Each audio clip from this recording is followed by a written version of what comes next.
Mutiara Hikmah Official, menyingkap hikmah di balik sunnah.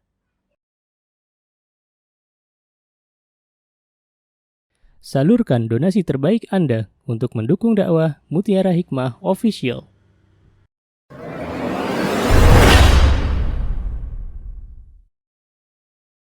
Baik, khotifillah rahimani wa rahimakunallah, kita lanjutkan kajian kitab kita dalam kitab Hilyah Talibul Ilm karya Syekh Bakar bin Abdullah Abu Zaid. Kita sudah masuk ke pembahasan yang kedua. Saya pakai yang syarahnya Syekh Utsaimin. Tapi sebelumnya ternyata ada yang kedua ini belum, dari halaman 9. Adab dalam menuntut ilmu itu adalah kita harus mengikuti jalannya para salafus salih. Baik, apa kata Syekh di sini? Syekh mengatakan kun ala jadati salafis salih. Dalam belajar kita itu harus mengikuti jalannya para pendahulu kita dari kalangan sahabat, dari kalangan tabi'in dan dari kalangan tabi'ut tabi'in. Kenapa kita harus mengikuti mereka dalam proses belajar? Karena mereka adalah sebaik-baik generasi. Dan subhanallah, mereka para sahabat ridwanullahi alaihim termasuk orang-orang yang Allah subhanahu wa ta'ala cintai dan mereka mencintai Allah. Termasuk dari orang-orang yang Allah ridha kepada mereka. Maka tidak ada jalan lain yang mesti kita ikuti kecuali jalannya mereka. Dan kita belajar kembali apa saja jalan yang telah mereka jalani setapak demi setapak dalam mendapatkan ilmu yang bermanfaat. Ya. Kemudian Syekh mengatakan kun salafiyan alal fatariqus salafus salih minas sahabati ridwanullahi alaihim faman ba'dahum mimman qafa atharihum fi jami'i abwabuddin minat tauhid wal ibadat wa nahwiha mutamayyizan biltizami athari Rasulillah sallallahu alaihi wasallam wa tawdifus sunani ala nafsiki wa tarakal jidali wal mara wal haudi fi ilmil kalami wa ma yajlibul atham wa yusaddi'u 'anil syara'. Baik, kata beliau, saya akan jelaskan bahwa di antara jalannya para salafus salih adalah mereka para sahabat ridwanullahi alaihim ya akhwat. Mereka biasanya duduk di majlisnya Rasulullah sallallahu alaihi wasallam. Jadi cara menuntut ilmunya mereka itu kalau bahasa Arab namanya mulazamah. Mulazamah, duduk. Ya, dan biasanya mereka itu berguru, ya dulu waktu para sahabat belajar mereka berguru kepada Rasulullah SAW sampai Rasulullah wafat, baru mereka kemudian berguru kepada seniornya para sahabat, ya seperti Abu Hurairah, ya masya Allah beliau jadi gurunya, seperti Aisyah radhiyallahu anha, beliau juga seorang guru perempuan, masya Allah. Dan begitulah mereka belajar sampai sekarang, subhanallah.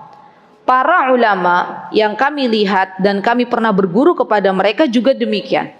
Jadi mereka berguru kepada salah satu guru yang memang mereka benar-benar mereka andalkan di dalam keilmuannya, dalam ketakwaannya, kemudian menyelesaikan satu kitab, baru setelah itu mereka beda waktu berguru ke yang lain.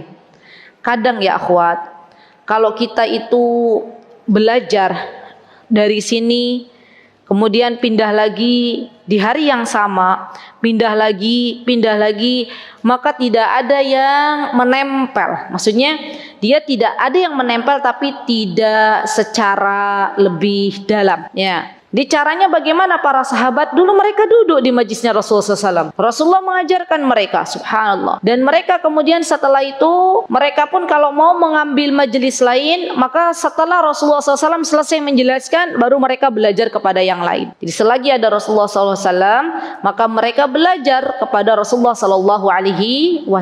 Bahkan dalam masalah belajar ini ya akhwat, para orang salaf zaman dahulu kala, mereka itu biasanya mengambil di seseorang yang memiliki keilmuan yang lebih tinggi, ya uluwis sanad.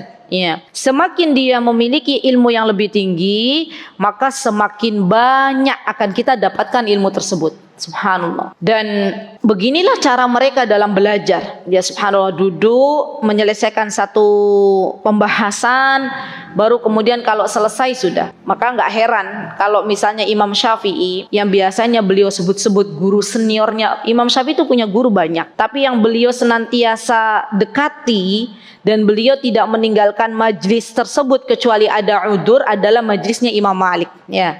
Dan tidak heran bahwa Imam Syafi'i ini akhirnya menjadi murid seniornya Imam Malik. Dan kita bisa lihat Abu Hanifah. Kemarin kita sudah belajar ya siapa Abu Hanifah. Beliau punya guru namanya Abu Humaid. Juga sama. Beliau berguru satu ke Abu Humaid sampai mateng. Ya. Dan akhirnya Abu Hanifah menjadi murid seniornya. Dan ketika sang guru sudah tidak ada lagi, sudah meninggal dunia, maka murid senior ini yang akan mengganti. Ya. Jadi penting bagi kita teman-teman, ketika kita menjadi seorang guru, kita harus ada murid yang akan kita jadikan sebagai seorang pengganti. Karena kita tidak tahu kapan Allah memanggil kita semuanya, ya kan? Dan jadikanlah, kalau kita bisa ya, jadikanlah murid-murid tersebut teman-teman berikan waktu yang lebih banyak. Jadi saya masih ingat dulu waktu pertama kali datang kami dari Yaman, tahun 2010.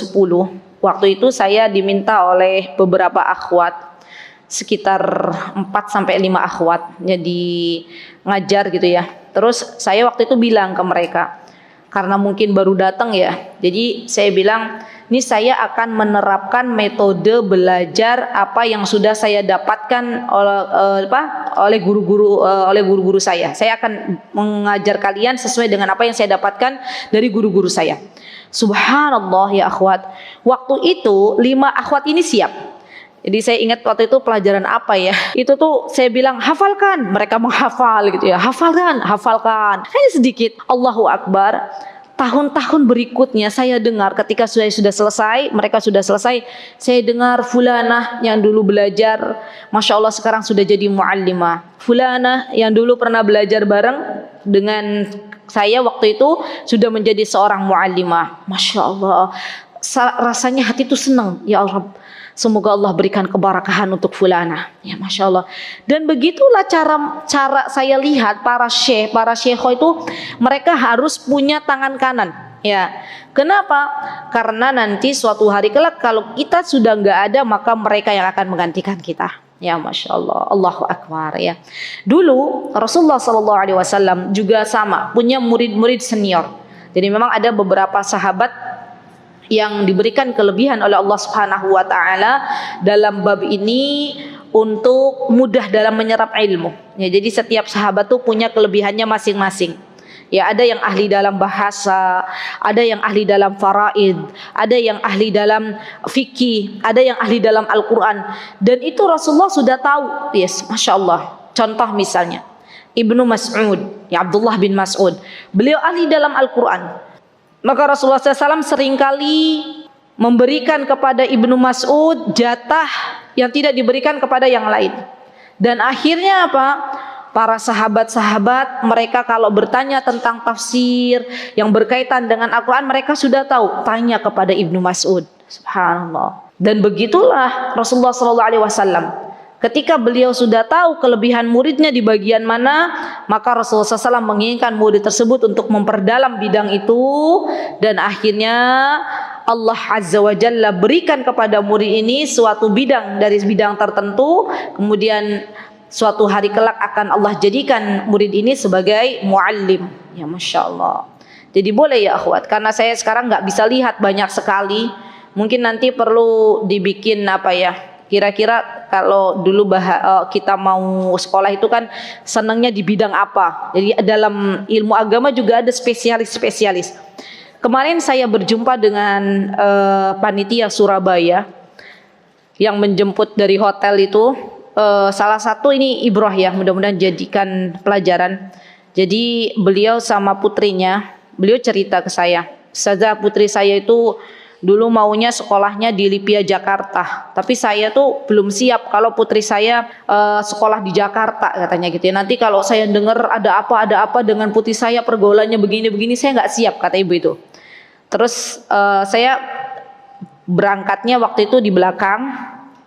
Saya pulangnya, saya bilang ke ibunya saya mau di depan, putrinya nyetir gitu ya. Terus saya di depan, saya tanya Mbak, kalau boleh saya tahu kenapa Mbak kok maunya di Lipia Jakarta, padahal di Surabaya kan sudah ada juga Lipia.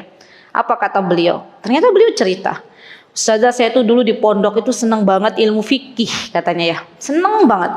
Jadi dari zaman waktu saya sanawiyah, beliau mondok ya, sudah mondok itu, sudah pesantren. Saya tuh senang banget ilmu fikih. Dan subhanallah, setelah saya melanjutkan studi di Aliyah, itu subhanallah gurunya makin asik fikih ya. Dan waktu saya minta ke Umi untuk ditaruh di Lipia Jakarta tuh sebenarnya saya pengen belajar fikih di sana gitu ya. Subhanallah. Artinya dia sudah menemukan mana yang seharusnya dia dalami. Ya, Masya Allah. Dan ini yang harus kita miliki ya akhwat. Maka dari itu kan sekarang juga teman-teman sudah tahu ya. Misalnya ada ustadz siapa fulan yang beliau ahli di bidang ini, begitu ya. Ada syekh fulan yang beliau ahli dalam bidang ini. Ada syekhah fulanah yang beliau ahli dalam bidang ini. Memang harusnya dalam belajar ilmu agama itu ada spesialis, begitu pula dengan ilmu umum. Teman-teman akan lebih percaya kepada seseorang yang punya ilmu dunia dan lebih spesialis. Apakah teman-teman ketika anaknya sakit, kalau teman-teman pengennya perfect ya, pengen yang lebih gitu ya, teman-teman sudikah teman-teman anaknya sakit bawa ke dokter hewan? Ada nggak? Kenapa nggak bawa ke dokter hewan? Kan sama-sama dokter. Hah? Teman-teman maunya ke dokter mana? Dokter spesialis anak. Padahal mungkin waktu dokter ini sama-sama bareng belajar, awal-awal tuh mungkin sama ya, ininya apa namanya, mata kuliahnya. Tapi yang membedakan adalah satu spesialis di bagian hewan, satu spesialis di bagian orang ya.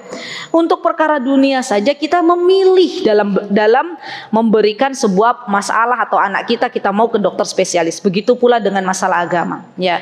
Jadi ilmu agama maka kita juga harus memiliki, yang harus kita lakukan adalah kita belajar kepada ahlinya ya. Baik. Kemudian ya akhwat, di sini Syekh mengatakan bahwa yang perlu kita teladani dari para sahabat adalah bagaimana tauhid atau keimanan mereka. Ya, keimanan mereka kepada Allah Subhanahu wa taala. Masya Allah ya.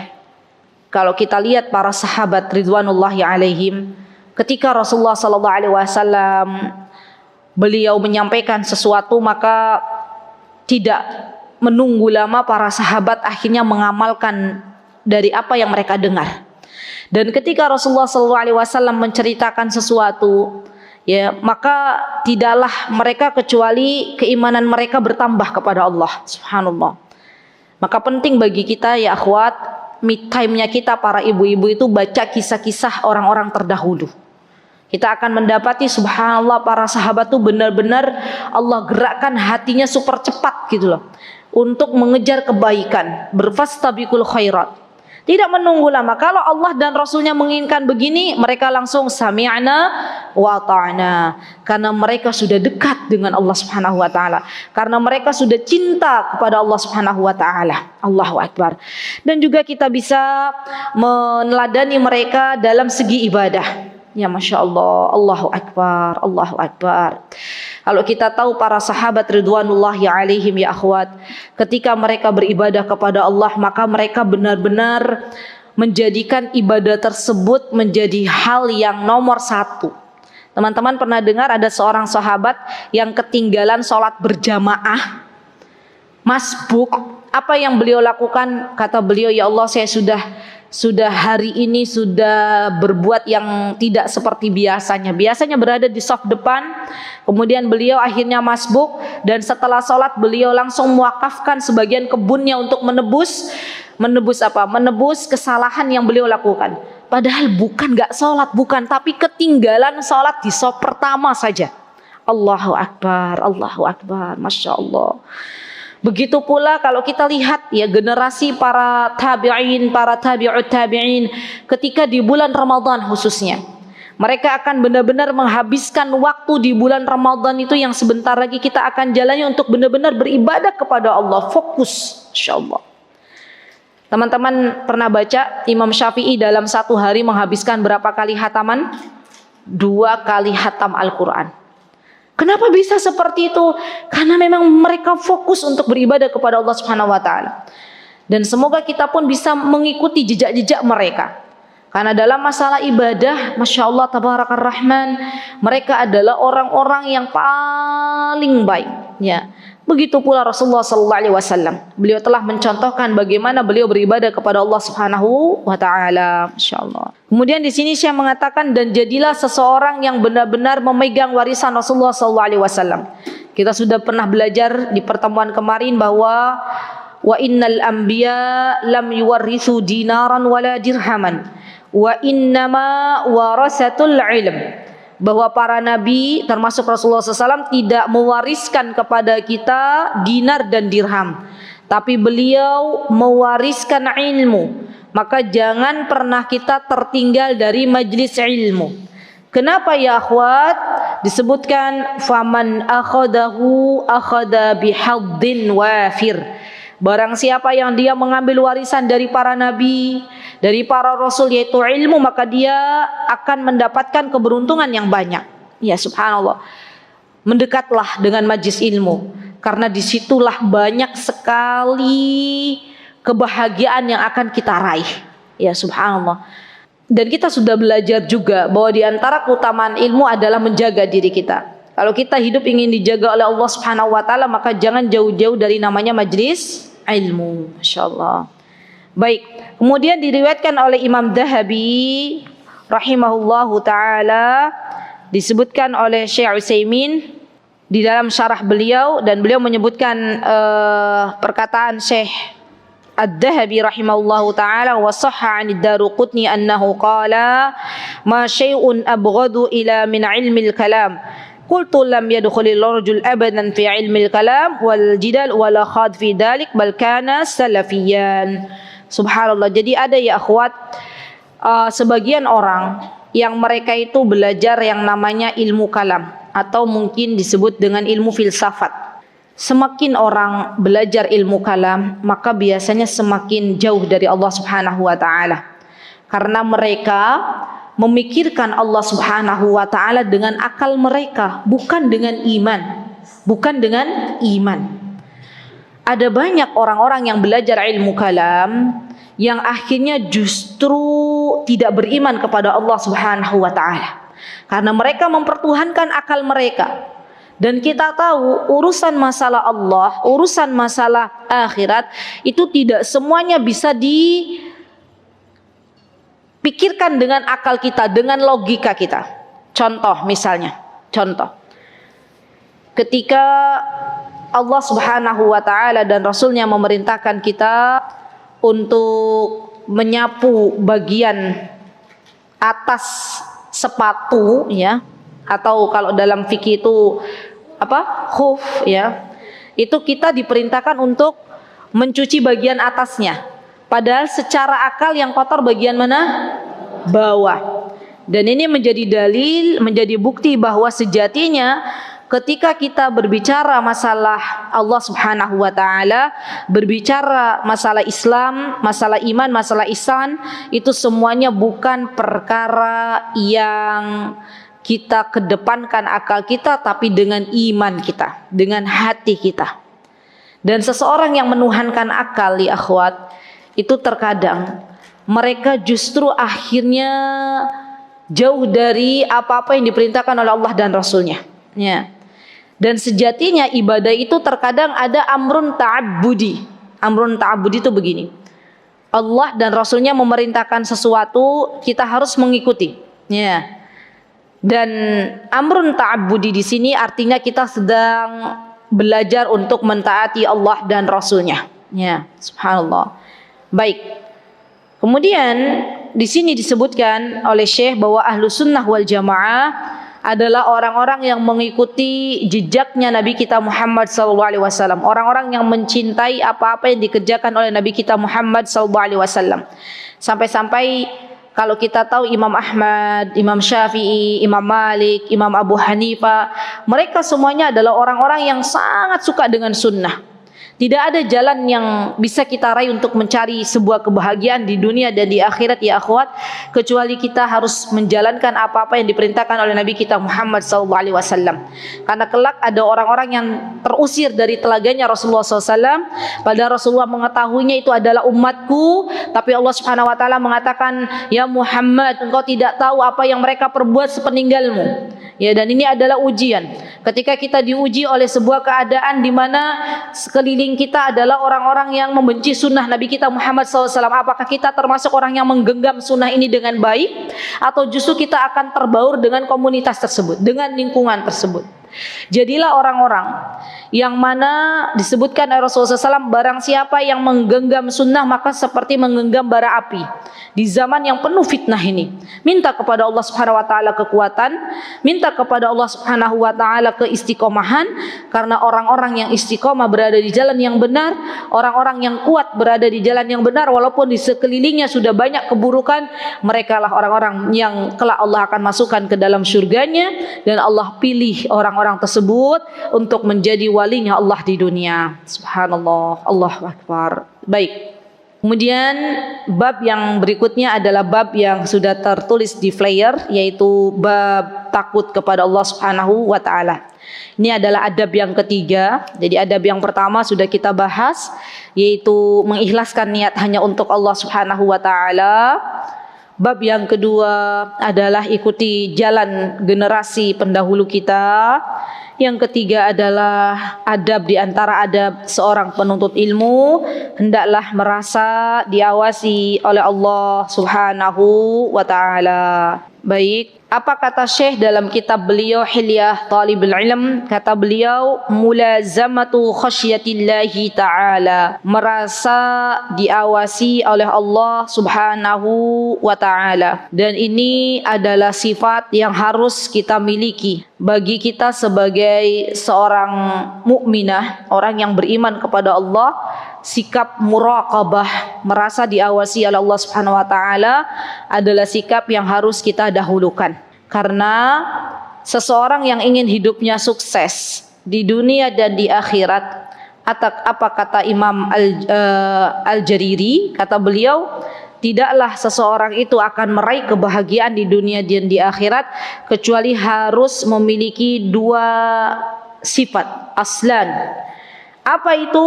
Yang pertama adalah muraqabatullah, merasa diawasi oleh Allah Subhanahu wa taala. Yang kedua adalah ilmu. Ya. Orang yang punya ilmu dan dengan ilmunya ia pakai di dalam kehidupan sehari-hari, merasa diawasi oleh Allah Subhanahu wa taala 1x24 jam, maka ia termasuk orang yang berbahagia. Subhanallah. Ibu-ibu, kalau boleh saya umpamakan atau boleh saya ambil sebuah contoh. Nih. Tadi pas ibu-ibu mau ke Masjid Mutiin, ibu-ibu lewat lampu merah enggak? Ada yang enggak lewat lampu merah? Ada, Bumus. Ada Bumus enggak? Tadi saya lihat Bumus ada ya. Enggak lewat lampu merah ya, Bu, rumahnya dekat. Yang lewat lampu merah, coba diingat-ingat kembali. Tadi pas lewat itu lampu merahnya lagi hijau atau merah? Atau kuning? Ada yang hijau, ada yang merah. Yang merah, kira-kira posisinya waktu itu serempak nggak orang yang berkendaraan, baik itu roda 2 maupun roda 4 berhenti? Serempak. Kenapa mereka nggak melanggar? Tapi mayoritas berhenti atau bergerak? Kalau boleh saya tanya, kenapa mereka berhenti? Hah? Apa?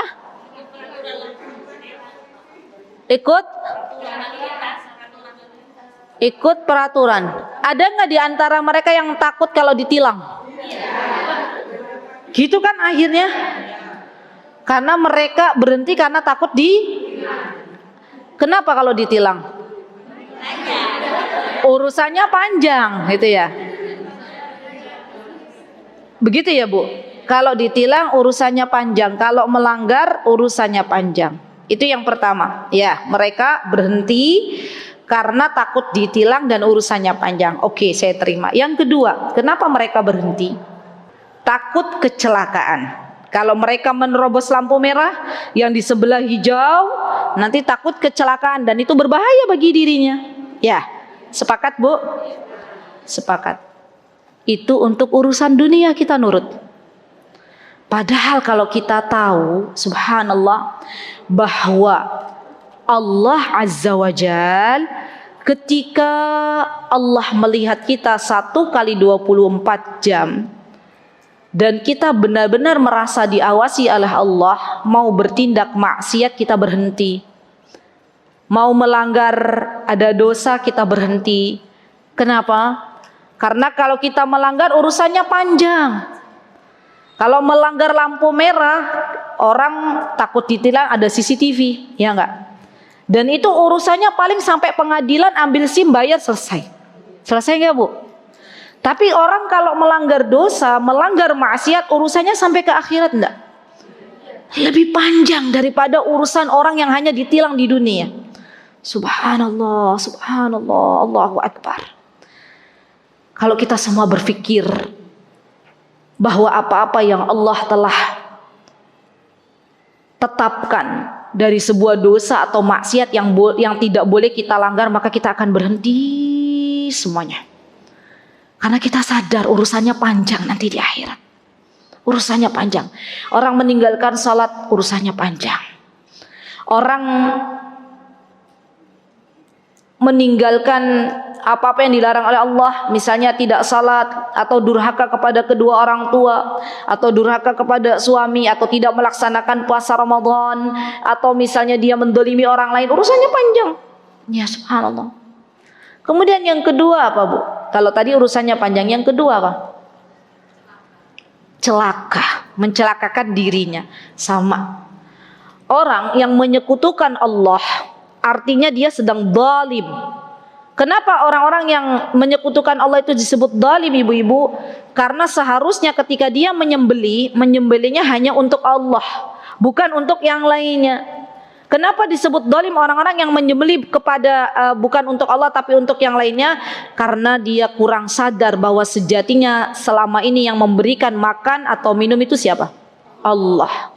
Berarti orang-orang yang telah menyekutukan Allah, dia disebut sebagai orang yang zalim. Dan orang-orang yang melanggar apa-apa yang telah Allah tetapkan, mereka masih tetap menyekutukan Allah, maka ini membahayakan dirinya di dunia dan di akhirat. Masya Allah.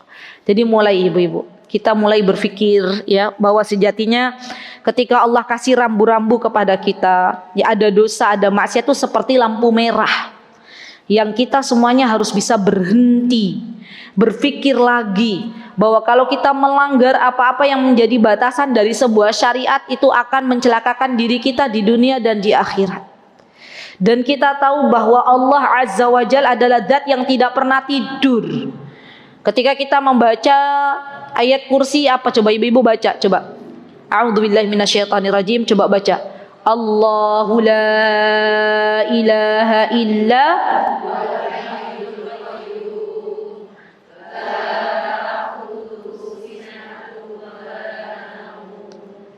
Paham artinya? Sampun cukup. Tahu artinya ibu-ibu? Allahu la ilaha illa huwal hayyul qayyum. Allah zat yang maha hidup. La ta'khudhuhu sinatu wala naum. Dan Allah tidak mengantuk, Allah juga tidak tidur. Artinya Allah melihat kita 1 kali 24 jam dan tidak ada kata berhenti. Subhanallah, Allahu Akbar. Siapa yang menjadikan Nabi Yusuf alaihissalam ketika digoda oleh Zulaikhah, istrinya raja, untuk berbuat zina, akhirnya Nabi Yusuf tidak mau? Apa yang menjadikan Nabi Yusuf tidak mau digoda oleh putri, oleh permaisuri, oleh ratu yang ada di zamannya? Apa yang menjadikan? Karena merasa diawasi oleh Allah Subhanahu wa ta'ala. Dan kita tahu seseorang yang sudah menjadikan dalam hidupnya muraqabatullah, merasa diawasi oleh Allah dengan ilmu. Jadi bukan hanya merasa diawasi Allah saja, tapi dia harus punya ilmunya, harus tahu rambu-rambunya. Oh, ini rambu-rambu sesuatu yang Allah perintahkan, jalankan. Oh, ini rambu-rambu sesuatu yang Allah Subhanahu wa ta'ala larang, maka kita berhenti. Ya. Orang yang selama hidupnya demikian, maka Allah angkat derajatnya di dunia dan di akhirat. Bahkan ibu-ibu, kalau kita sebagai orang tua memiliki sikap merasa diawasi oleh Allah Subhanahu wa taala, baik ketika kita sedang beramai-ramai dengan banyak orang ataupun kita sedang sendirian tidak ada yang melihat, maka yakinlah kesolihan kita akan Allah berikan jua kepada anak-anak dan keturunan kita. Mau buktinya? Buktinya adalah gadis penjual susu. Ibu-ibu tahu kisahnya? Gadis penjual susu. Kalau kita lihat dari status sosial, orang penjual susu itu kalau kita lihat ya ibu, mereka termasuk orang yang biasa atau orang yang wah? Biasa. Tapi karena kejujuran si gadis ini, yang mana kita tahu ketika ibunya mulai ingin mencampurkan susu dengan air, padahal ketika itu Umar bin Khattab radhiyallahu an yang sedang menjabat sebagai seorang khalifah, beliau mengatakan dan beliau memberikan rambu-rambu aturan, tidak diperbolehkan siapapun yang menjual susu untuk mencampur susu tersebut dengan air, ya. Dan ternyata ya ibu tersebut ingin sedikit menambahkan susunya dengan air, mencampur susunya dengan air. Untuk apa? Agar keuntungan dunia bisa didapatkan lebih banyak. Biasanya begitu ya, kalau orang jualan yang gak jujur kan begitu. Bilangnya jualan susu, padahal sudah dicampur dengan air, biar lebih banyak cuan yang didapatkan. Maka gadis ini berkata kepada ibunya, "Ibu, ingat, tidak boleh kita berkata atau tidak boleh kita berbuat demikian. Umar kemarin sudah bilang bahwa tidak diperbolehkan kita mencampur susu dengan air." Ibunya mulai nego, "Wahai anakku, Umar sekarang tidak ada. Umar tidak melihat kita." Padahal Umar waktu itu melihat dan mendengar, ya, tapi tidak diketahui oleh dua orang ini. Maka kata anak gadisnya, bilang bagaimana gadis ini? Bilang, "Ibu, Umar tidak melihat, Umar tidak mendengar, tapi bagaimana dengan Rabbnya Umar?" Subhanallah, Bu. Kata-kata itu tuh subhanallah lahir dari seorang yang benar-benar jujur kepada Allah. Dan orang yang bisa mengatakan demikian ini langka banget di zaman yang sekarang penuh dengan fitnah. Ibu, saya mau tanya, zaman sekarang sedikit atau banyak orang yang jujur? Sedikit. Banyak atau banyak orang yang merasa diawasi oleh Allah? Sedikit, ya.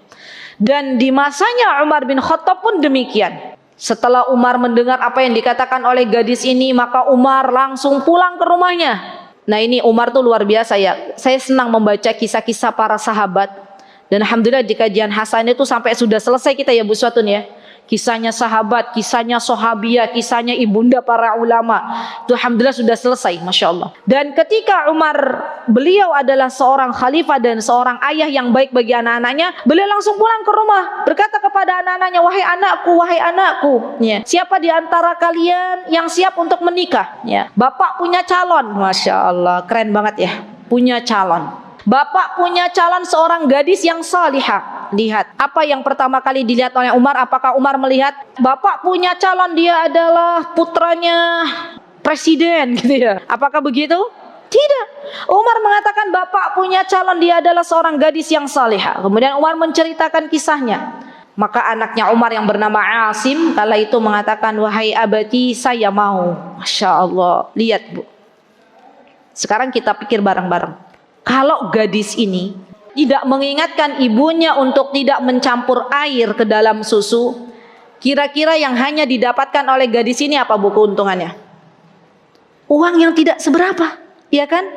Mungkin susu yang harusnya susu murni itu 5 bungkus dicampur air jadi 10 bungkus, berarti hanya dapat keuntungan dunia dari 5 bungkus susu yang telah dicampur menjadi air atau dengan air. Tapi ketika beliau benar-benar memiliki akhlak yang mulia, merasa diawasi oleh Allah Subhanahu wa taala, jujur dalam kehidupannya, akhirnya Allah berikan kepada gadis ini putra mahkota. Ya kan? Itu kan anaknya Umar. Umar waktu itu khalifah presidennya. Beliau tinggalkan sesuatu yang haram, ya, dari kemaksiatan, dari dosa, dan beliau menjadi orang yang jujur, merasa diawasi oleh Allah. Allah ganti dengan yang lebih baik. Apa yang Allah berikan? Putra mahkota. Masya Allah, Allahu Akbar. Akhirnya apa, Bu? Asim pun menikahi gadis ini.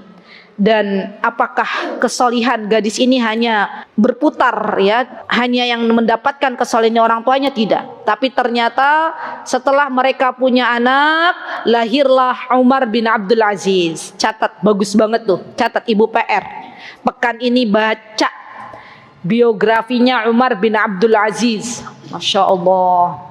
Kalau yang sudah punya di rumah buku biografi orang-orang salih, coba dibuka lagi, ada nggak biografi Umar bin Abdul Aziz? Bagus banget. Dan Umar bin Abdul Aziz ini akhirnya menjadi seorang khalifah, di mana beliau ketika menjabat sebagai seorang pemimpin kaum muslimin, beliau menjadi seorang pemimpin yang adil. Beliau di masanya Umar bin Abdul Aziz, Islam dimenangkan oleh Allah Subhanahu wa taala. Islam berkuasa. Sampai-sampai di zamannya Umar bin Abdul Aziz orang tuh bingung mau sedekah kemana, mau bayar zakat kemana, semuanya sudah sejahtera.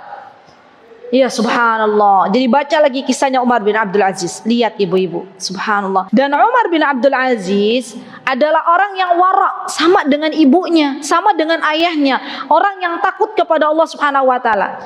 Ibu-ibu pernah dengar kisahnya Umar bin Abdul Aziz ketika beliau menyalakan lilin dari negara waktu itu. Kemudian setelah itu datang orang, ya Umar bin Abdul Aziz lagi nulis masalah kenegaraan. Kemudian datang orang, ia tanya kepada orang tersebut, apa urusanmu? Urusan pribadi atau urusan negara? Urusan pribadi. Umar matikan lilinnya. Ditanya oleh orang tersebut, kenapa wahai pemimpin? Kenapa engkau matikan lilin tersebut? Karena nanti besok, ya aku tidak mau urusannya panjang di akhirat. Lilin ini adalah dari negara, ya. Dan nanti kalau saya pakai, padahal kamu urusannya pribadi, nanti bagaimana saya mempertanggungjawabkan di hadapan Allah? Allahu Akbar. Bu, kalau pemimpin negara kita begitu dan orang-orang pejabat kita seperti itu, kira-kira negeri Indonesia menjadi negeri yang luar biasa enggak? Allahu Akbar, Allahu Akbar, Masya Allah. Daripada kita memikirkan kapan Allah berikan pejabat-pejabat yang solih, mari kita didik diri kita terlebih dahulu untuk menjadi salihah. Kita berkomitmen dengan suami kita untuk bareng-bareng menjadi orang tua yang baik bagi anak-anak kita. Karena kalau kita salih, kalau suami kita salih, maka Allah akan berikan kesolihan itu kepada anak keturunan kita. Masya Allah.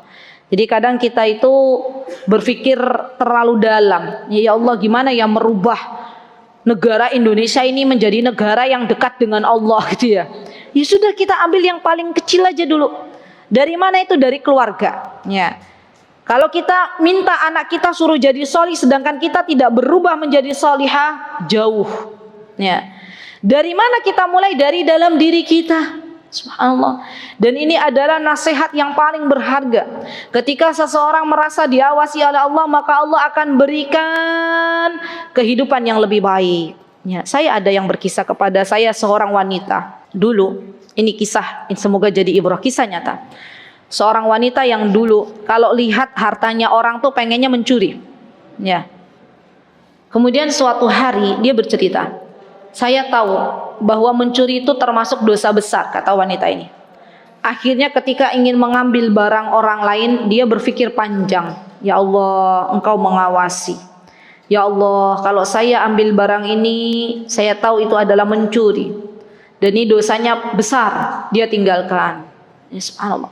Dan dia bercerita, kalau misalnya dia sudah punya niat, misal mau mencuri air 1 botol, contoh misal, terus dia tinggalkan, sudah dia tinggalkan, takut kepada Allah, merasa diawasi Allah. Besoknya, kata fulanah ini, besoknya ustazah tahu ini harga air misalnya 3.000 perak, Allah ganti dengan 30.000 cash. Subhanallah, Allahu Akbar. Dan itu kejadiannya berkali-kali, kata fulana.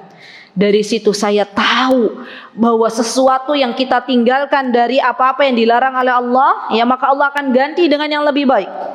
Dan Rasulullah SAW mengatakan apa? Man taraka lillahi syai'an awadahullahu bihi khairan minhu. Kalau kita meninggalkan sesuatu yang dilarang oleh Allah, menuju kepada sesuatu yang halal, menuju kepada sesuatu yang Allah ridai, maka Allah akan ganti berlipat-lipat. Subhanallah, Allahu Akbar, Allahu Akbar. Masya Allah. Jadi memang benar ya, Ibu-ibu, kalau kita itu benar-benar merasa diawasi oleh Allah, maka bagaimanapun keadaan kita, kita sama. Baik dalam keadaan kita berada di halayak rame maupun kita sedang sendirian, itu sama. Ada nggak Bu, orang yang beda antara pas lagi rame-rame dengan sendirian? Ada? Ada. Dan dosa yang terbesar juga adalah orang yang dia sendiri kemudian dia melakukan maksiat kepada Allah. Itu termasuk dosa besar. Dan kita tidak boleh yang namanya dalam hidup itu pencitraan. Kalau kita di halayak ramai kita seakan-akan menjadi orang baik. Tapi kalau sedang sendirian kita justru melanggar aturan Allah.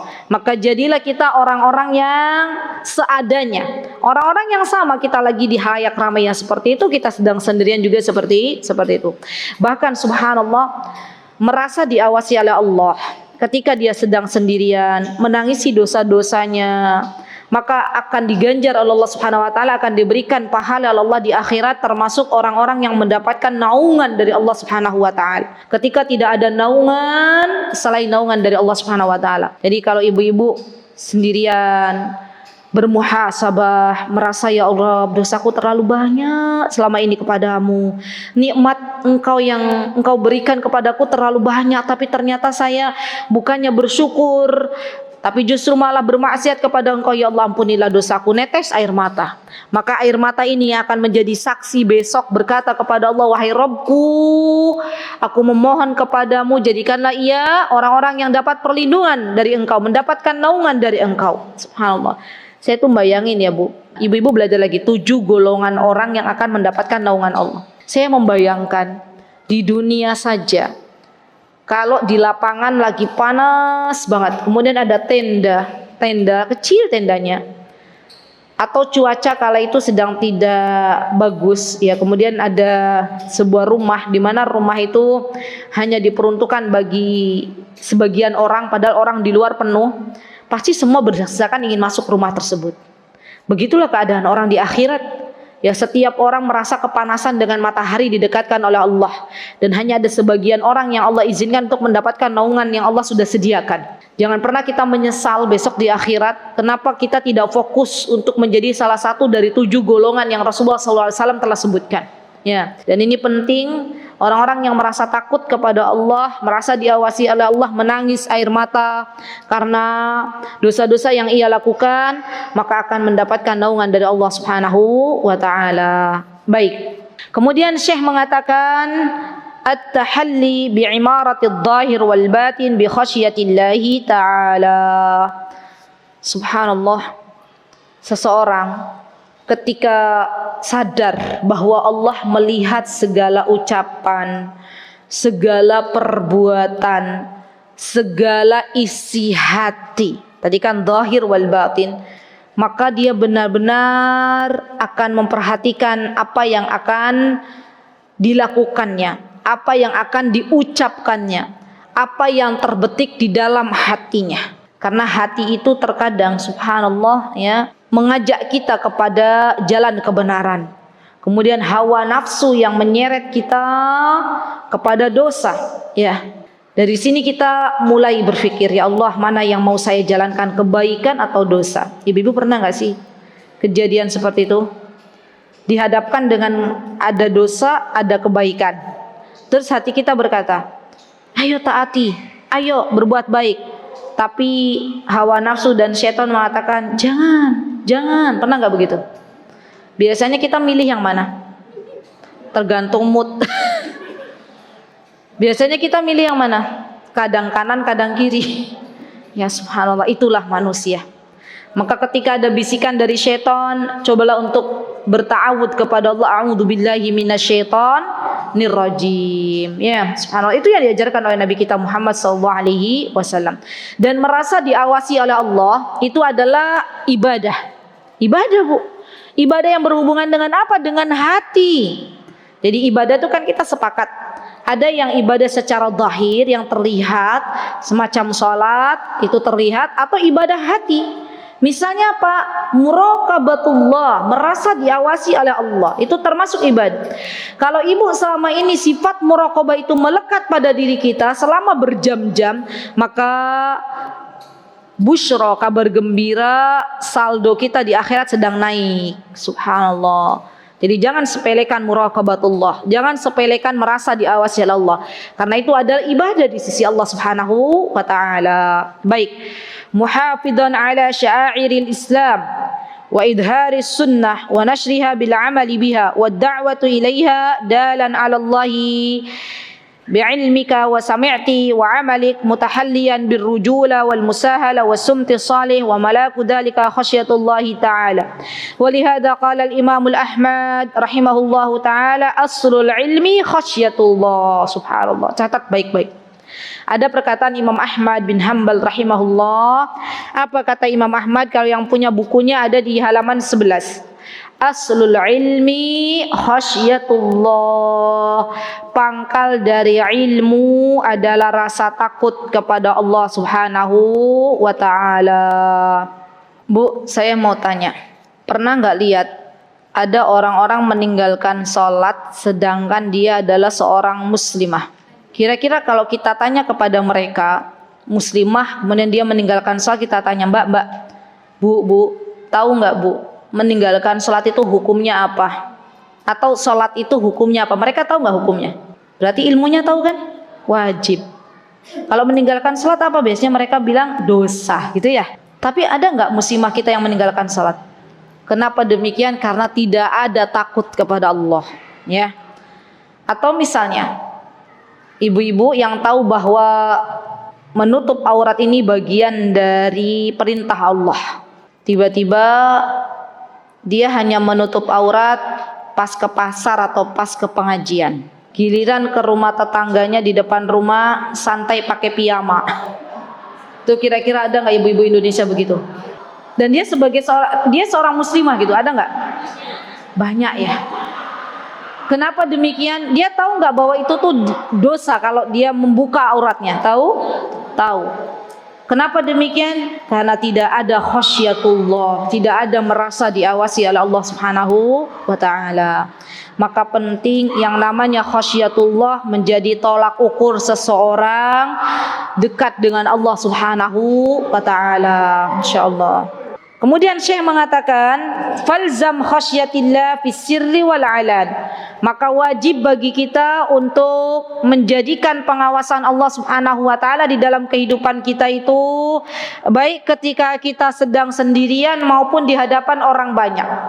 Subhanallah. Karena ini menjadi pondasi dasar seseorang yang ingin naik derajatnya di hadapan Allah, maka dia menjadikan merasa diawasi oleh Allah dalam setiap waktu, setiap detik, setiap menit. Fa inna khairal bariyah man yakhshallah ta'ala wa man yakhshahu illa alim. Idza fa khairul bariyah huwal alim fala yaghib an balik anna al-alim la ya'uddu aliman illa idza kana 'amilan wa la ya'malu al-alim bi'ilmihi illa idza lazama khasyatullah. Subhanallah. Kata Syekh, ketahuilah bahwa orang yang takut kepada Allah itu biasanya adalah orang-orang yang alim, orang-orang yang berilmu. Dan jika Anda adalah orang-orang yang berilmu, maka hendaklah merasa diawasi oleh Allah adalah sebuah kelaziman yang harus melekat pada diri Anda. Masya Allah, Allahu Akbar, Allahu Akbar. Kemudian disebutkan oleh Khatib Al-Baghdadi, beliau adalah huwal hafid al-mu'arrikh Ahmad bin Ali bin Thabit Al-Baghdadi. Namanya Khatib Al-Baghdadi itu namanya Ahmad.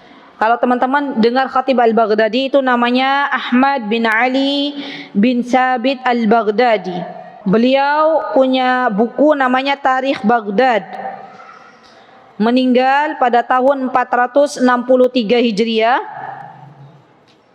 Dan beliau juga punya kitab yang terkenal selain Tarikh Baghdad namanya Siyar A'lamun Nubala. Nah bagus ini, Siyar A'lamun Nubala itu seneng tuh ngumpulin buku gitu ya, sampai bukunya masih ada sampul, di tahun berikutnya masih belum dibaca. Ya, jadi kalau beli buku begini, ini tips beli buku biar barakah. Ibu beli buku, ibu baca doa. Allahumma inni as'aluka min khairi hadzal kitab wa khairu ma fi wa a'udzubika min syarri hadzal kitab wa syarri ma fi. Allahumma a'inni ala tilawah hadzal kitab, ala qiraati hadzal kitab gitu. Atau bahasa Indonesia enggak apa-apa. Ya Allah, saya beli buku ini, ya Allah, saya beli kitab ini, ya Allah, jadikan barakah. Ya Allah, berikanlah waktu saya untuk bisa membacanya, mengamalkannya, ya. Ya Allah, izinkan selesai bacanya gitu ya.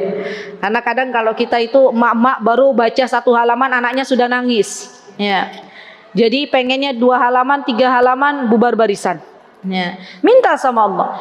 Orang-orang sukses, orang-orang berilmu adalah orang-orang yang dia punya waktu sehari itu untuk membaca.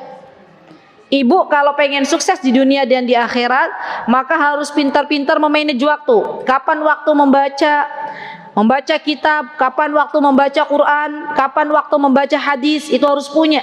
Kalau enggak, habis waktu kita. Selama ini yang menjadi musuh kita untuk yang bisa mengambil waktu kita, menyedot waktu kita adalah HP kita. Ya. Dan kita kadang berjam-jam tuh berada di layar HP.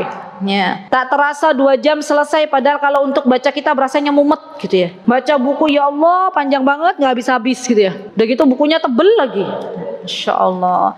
Jadi siar A'lamun Nubala, bismillah, minta tolong sama Allah, ya Allah saya pengen menghabiskan siar A'lamun Nubala. Bagus itu, Insya Allah.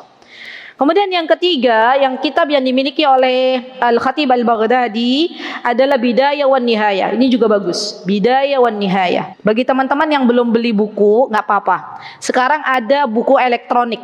Coba di-download, ada buku elektronik kitab Bidayah wan Nihayah atau Siyar A'lamun Nubala atau Tarikh Baghdad. Bagus banget, Masya Allah. Ya. Kemudian beliau berkata, bisanadin fihi latifatun isnadiyah bi riwayati aba'in tis'ah faqala akhbarana Abdul Faraj Abdul Wahhab bin Abdul Aziz bin Haris bin Asad bin Laith bin Sulaiman bin Aswad bin Sufyan bin Zaid bin Uqniyah bin Abdillah Taimi min hibdihi qala sami'tu abi yaqul sami'tu abi yaqul sami'tu abi yaqul sami'tu abi yaqul. Sampai kapan sami'tu abi yaqul? Masya Allah, banyak sekali nih. Sami'tu abi yaqul sami'tu Ali bin Abi Thalib yaqul. Ternyata dah beginilah. Kalau orang berilmu itu subhanallah. Coba ini nih teman-teman, di terjemahan juga sama. Yang halaman 11, aku telah mendengar ayahku berkata, aku telah mendengar ayahku berkata, aku telah mendengar ayahku berkata, itu berapa kali? Ya banyak banget kan. Ujung-ujungnya Ali bin Abi Thalib berkata. Ada di halaman 12. Ya. Apa kata Ali bin Abi Thalib? Hatafal ilmu bil amal fa in ajabahu wa illa rutahal. Ini kaidah. Dalam menuntut ilmu, ilmu itu harus diamalkan. Kalau tidak diamalkan maka ilmunya pergi, gak jadi bermanfaat. Maka lebih baik dalam kaidah menuntut ilmu itu sedikit diamalkan itu jauh lebih baik daripada banyak ditumpuk hanya menjadi sebuah perhiasan dan tidak diamalkan. Subhanallah. Maka dari itu kita banyak-banyak membaca doa, Allahumma inni as'aluka ilman wa rizqan wa amalan. Ya. Kenapa ibu-ibu? Karena orang itu kalau sudah terbuka hatinya, dibuka oleh Allah Subhanahu wa taala, sedikit saja nasihat dia akan ternyuh gitu ya. Sedikit saja ilmu maka dia akan berusaha untuk mengamalkannya. Dan dari rumah niatkan, dari rumah masing-masing ketika akan datang ke Masjid Mutiin ke kajian hasanah ini bilang, ya Allah saya mau belajar, ya Allah bantulah hamba untuk mengamalkan apa yang telah hamba dapatkan nanti di majlis ilmu. Barang siapa yang sudah memiliki niat demikian maka Allah akan mudahkan jalannya. Dan kita sesuai dengan apa yang kita niatkan. Kalau ada teman-teman dari rumah masing-masing berniat, ya Allah saya mau belajar menuntut ilmu di Mutiin, kelak akan besok biar bisa misal contohnya berdebat, maka Allah akan berikan itu. Pandai berdebat tapi nggak mengamalkan ilmu. Ada nggak orang zaman sekarang berilmu pandai berdebat tapi nggak mengamalkan? Ada banyak ya. Jadi luruskan niat lagi untuk apa kita belajar. Dan di antara niat yang harus kita tancapkan dalam diri kita ketika akan belajar, bahwa niatkan ilmu yang akan kita dapatkan agar kita amalkan di dalam kehidupan kita sehari-hari. Karena kalau tidak diamalkan maka ilmu tersebut akan pergi begitu saja. Subhanallah. Kemudian hak ilmu ya akhwat, sedikit saya mumpung keingat. Hak ilmu ya teman-teman, di antaranya adalah dimurajaah, dievaluasi. Para ulama zaman dahulu kala, mereka itu membagi malamnya menjadi 3. Yang pertama untuk beribadah kepada Allah, yang kedua untuk belajar, mengevaluasi apa yang sudah pernah didapatkan dan mempersiapkan besok untuk sesuatu yang ingin diajarkan, dan yang ketiga untuk tidur. Tapi porsi tidurnya lebih kecil daripada porsi ibadah dan porsi belajarnya. Kalau kita porsi tidurnya bagaimana ibu-ibu? Ibu-ibu yang Jawa, ya Masya Allah. Kita porsi tidurnya lebih banyak tapi pengennya paling pinter, ya. Kalau ada ujian maunya 100 semua. Terus ditanya, kenapa nilainya nggak 100? Ya karena memang kita masih banyak tidur. Subhanallah. Ya. Kalau mau tidur coba deh minta ibu-ibu gini loh. Kalau mau tidur itu orang yang tidur dengan penuh kesadaran dengan orang yang asal maplak tidur tuh beda. Kita kalau mau tidur tuh Bu, minta loh sama Allah. Ya Allah, saya jadikan tidur saya itu berkualitas gitu. Ya Allah, jadikan tidur saya itu barakah. Ya Allah, saya mau habis tidur tuh qiyamul lail. Saya mau habis tidur tuh niatkan pengen belajar. Nanti Allah bangunkan ibu dalam keadaan habis tidur tuh fresh biidnillahi ta'ala. Tapi kadang kita itu ada mak-mak yang langsung kalau ketemu bantal langsung plek gitu ya. Iya enggak? Boro-boro niat sudah berada di alam mimpinya masing-masing. Bangun tidur kok pegel-pegel ya. Kok bangun tidur bukannya fresh malah abot gitu. Pernah enggak ibu-ibu gitu? Malah berat, berarti ada yang salah dengan kita. Ya, jadi kalau kita lihat lagi adab harian ibadah seorang Muslim itu masya Allah luar biasa. Mau tidur aja ada adabnya. Dan itu harus kita terapkan di dalam kehidupan kita sehari-hari. Semoga Allah Subhanahu wa taala senantiasa menuntun kita untuk menjadi hamba Allah yang senantiasa merasa diawasi oleh Allah sebagaimana kita merasa diawasi oleh CCTV dunia, dan semoga Allah Subhanahu wa taala memberikan keberkahan untuk waktu kita. Mohon maaf jika ada kesalahan dalam bertutur kata. Ada yang benar datangnya dari Allah Subhanahu wa taala. Aqulu qouli hadza wa astaghfirullah li wa lakum wa akhiru da'wana alhamdulillahi rabbil alamin. Assalamualaikum warahmatullahi wabarakatuh. Mutiara Hikmah Official, menyingkap hikmah di balik sunnah.